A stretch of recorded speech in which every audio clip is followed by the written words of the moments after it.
ऐसी मेडिसिन की बात करते हैं। अगर तो आपके घर में कोई बच्चा पैदा हुआ है या न्यूबॉर्न बेबी आया है, तो आपके घर में होना लाज़मी है। और ख़ास तौर पर जो बच्चे की मदर होती है, उसको इन मेडिसिन का ख़्याल रखना चाहिए कि ये घर में मौजूद भी हैं कि नहीं।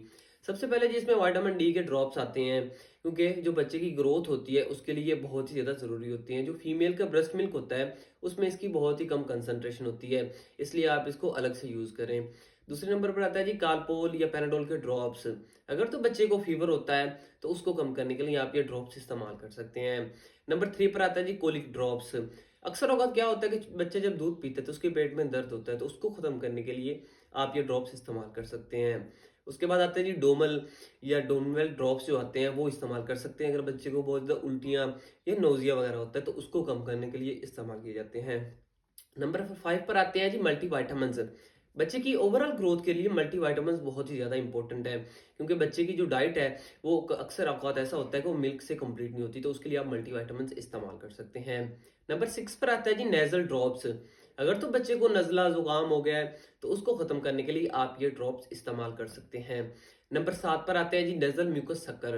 यानी कि अगर बच्चे का नाक बंद हो जाता है बार बार बुखार या नज़ले की वजह से, तो उसको कम करने के लिए या जो म्यूकस जमा होता है उसको ख़त्म करने के लिए आप ये शक्कर इस्तेमाल कर सकते हैं। नंबर 8 पर आती है जी सिकाट्रिन पाउडर। जब बच्चे की डिलीवरी होती है, तो उसका जो अम्बिलिकल कॉर्ड या नाफ होता है, तो उस पे बहुत ज़्यादा इन्फेक्शंस हो जाते हैं या इन्फ्लेमेशन या सोजिश हो जाती है, तो उसको ख़त्म करने के लिए हम ये पाउडर इस्तेमाल कर सकते हैं। नंबर 9 पर आती है नेपी रैशेस क्रीम।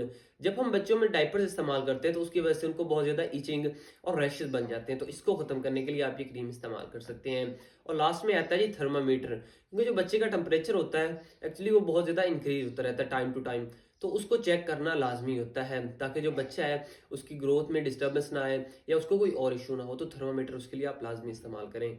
अगर इससे रिलेटेड आपको कोई इशू है, तो आप मुझे इंस्टाग्राम पर डीएम कर सकते हैं, और मेरे जो यूट्यूब का चैनल है उसको लाजमी आप सब्सक्राइब कीजिएगा। Thank you so much.